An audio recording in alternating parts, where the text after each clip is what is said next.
नमस्कार दोस्तों, आपका स्वागत है हमारे चैनल हिंदी स्टोरी बाय सपनों की उड़ान में।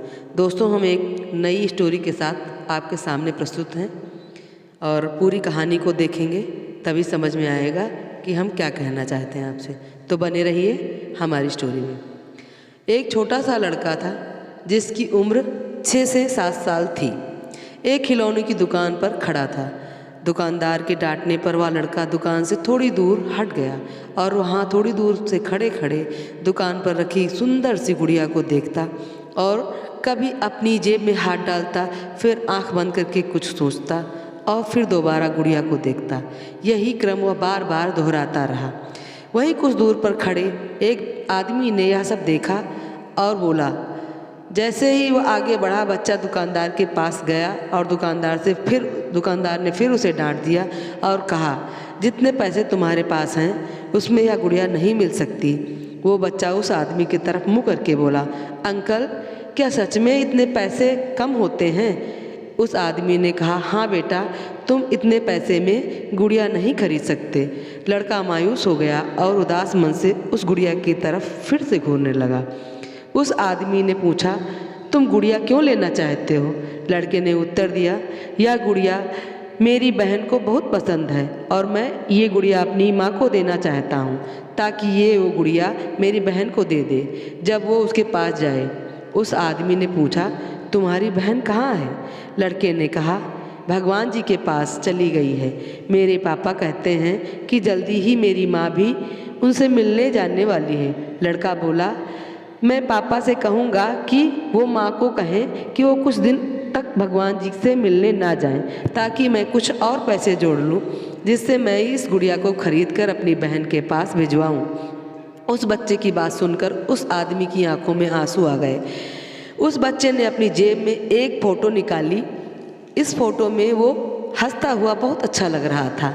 वह फ़ोटो दिखाकर बोला, ये फ़ोटो भी मैं अपनी माँ को दे दूँगा ताकि वो इसे भी हमारी बहन को दे दें, ताकि वो हमेशा मुझे याद रख सके।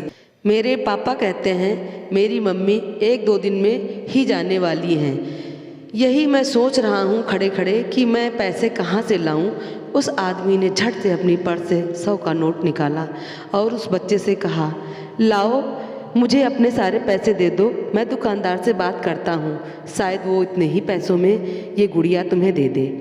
और उसने उन लड़के के पैसे अपने पास रख लिए और गिनने का नाटक करने लगा और बोला, अरे तुम्हारे पास तो गुड़िया खरीदने से भी ज़्यादा पैसे हैं। लड़के ने ऊपर की ओर देखा और थैंक यू गॉड कहकर बोला कि मुझे तो एक सफ़ेद गुलाब ही लेना था, पर मुझे क्या पता था भगवान जी मुझे बिना मांगे ही सब कुछ दे देंगे।